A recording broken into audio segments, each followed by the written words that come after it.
saying that this past week, Black Lives Matter Cincinnati had its birthday. We're 2 years running. Louder. A little louder? Yeah. We're 2 years running now.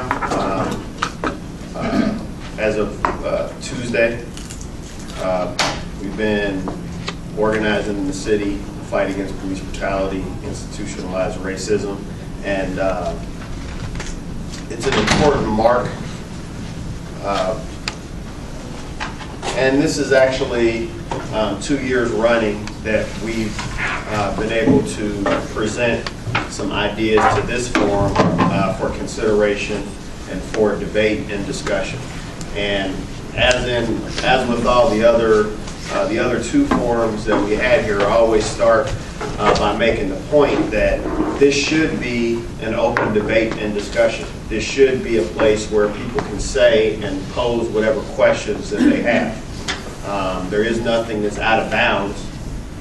We should just have a respectful discussion and debate. And oftentimes somebody may have a differing view about police brutality or about something that I say in the presentation. Feel free to challenge it. We don't advance unless we have open, honest discussion about ideas.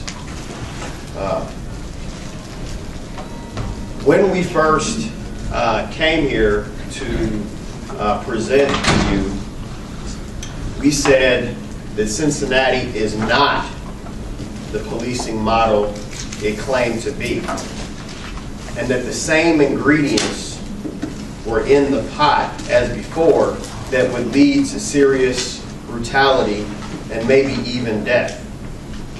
And in this room, we debated that concept. There had been no high-profile killings in the city, and people basically said, no way, that's not true. Cincinnati's got to be somewhat better. We haven't heard of any killings. And some people just firmly, flat out disagreed. A lot of people agreed with that idea, or at least were open to why we would say such a thing.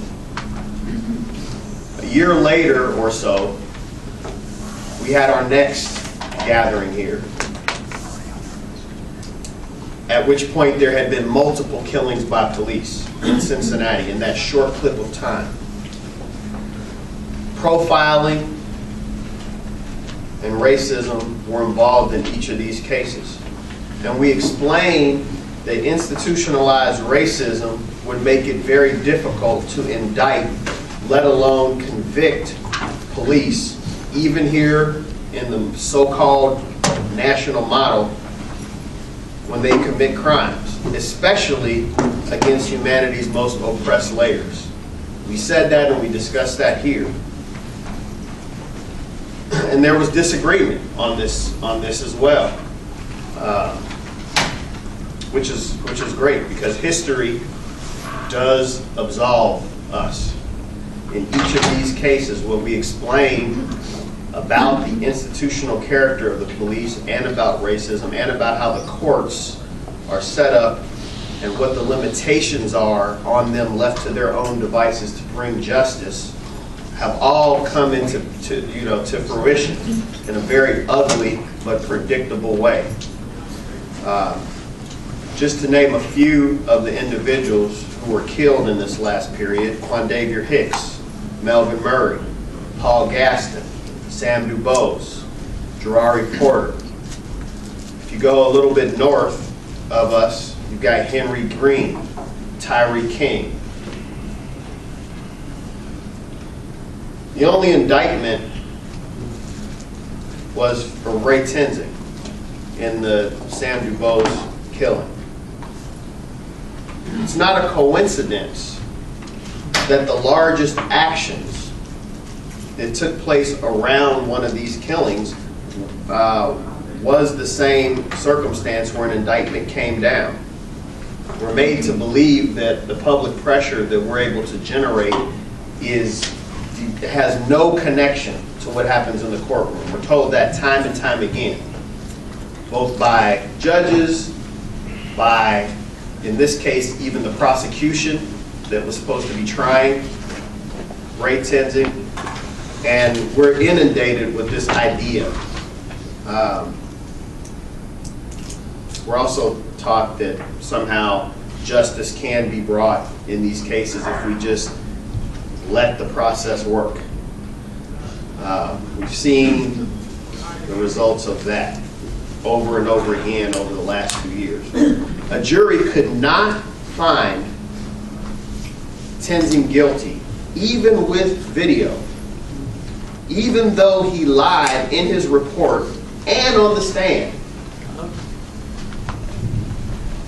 With all the worry from police supporters and people who probably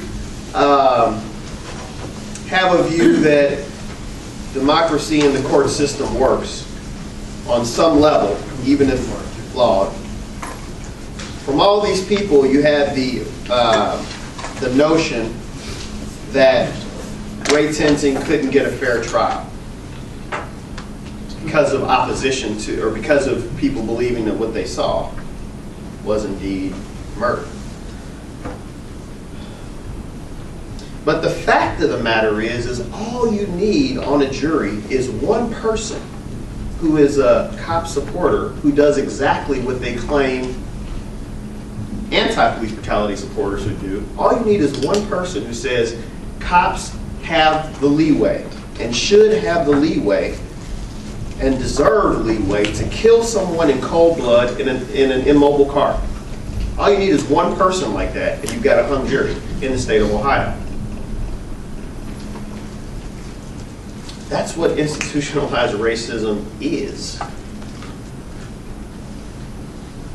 And that's the degree to which layers of society are conditioned to trust police and turn a blind eye to, or ignore, or flat out reject the outcries of the oppressed when we say that this structure isn't working the way you think it is.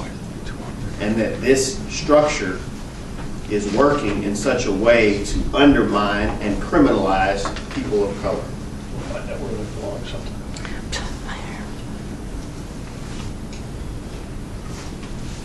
So this is what the national reality is. No convictions.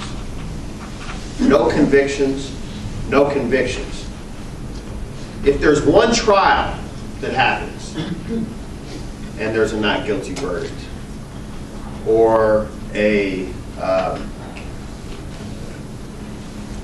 or the jury gets locked in such a way that there is no guilty verdict, and it gets and there's a mistrial. You could argue that, okay, that happens. The justice system might not be perfect, but sometimes the evidence might not be compelling. Sometimes a prosecutor might not do their job. Sometimes a jury might be swayed by something that we can't see from the outside. All those arguments are acceptable if you look at a one-off case. But this is not what we're seeing. And this is not how they want you to think about each of these as one-off cases, where they argue the minutia of what happened or didn't happen inside the courtroom in each of these individual cases. What they don't want you to do is to look at the larger picture, to look at the summation of 2 years, to look at the fact that if you have time and time again police who stand trial for things that are caught on video, that lie, whose coworkers corroborate their stories, who perjure themselves. And this happens over and over again, and at the end of the day, there's still not a conviction. That is, that's what we're dealing with. I should also just make the point that it's not new that courts aren't places that black people can get justice. And, well, I'll come back to a point around that. Courts were used to jail and lynch us not too long ago, decades ago. You can count it with decades ago.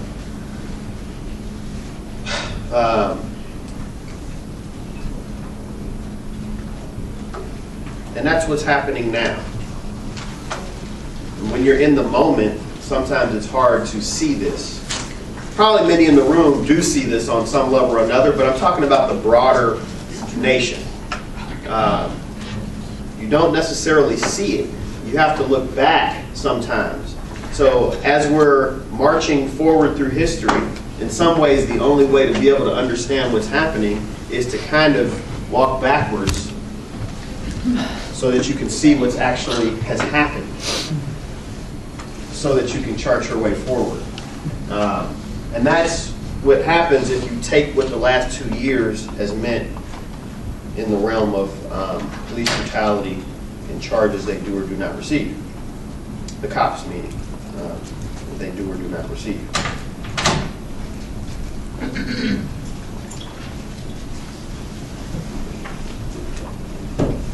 Some people are worried about Trump and what his presidency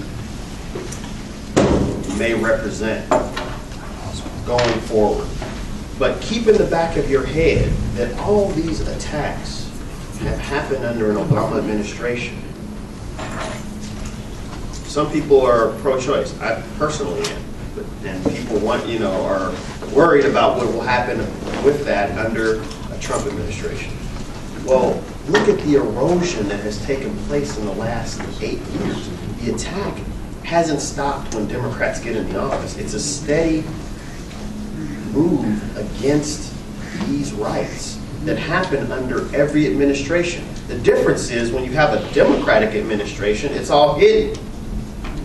Because those who have deep faith in the Democratic Party often don't speak up when these abuses happen under that administration. Because the unsaid logic is, well, it would be worse, or this is probably the best that could be done because they're Democrats, and it would be worse if you elected a Republican. So rather than fighting the actual issues at hand, we're trying, the logic is to hold on to whatever we have, whatever people theoretically believe that is, because it would be worse, or will be worse, if we don't batten down the hatches and keep what we have through the next election. It's this cycle that we go into that, again, if you look at the course of history over administrations, you can see a steady drive through them against our rights.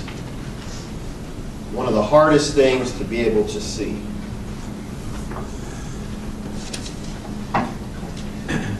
The fight in North Dakota didn't just begin when I started running for office. The Dakota pipeline. There are other things in motion that determine these policies than who you elect for president, is my point. Regardless of how evil or ignorant this or that one of them are, or in the case of Obama, how worldly and intelligent they might be.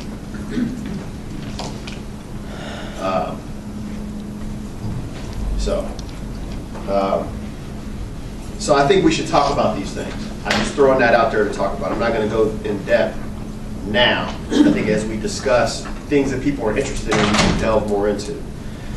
That's just a backdrop, or a little bit of a backdrop. What has Black Lives Matter Cincinnati been up to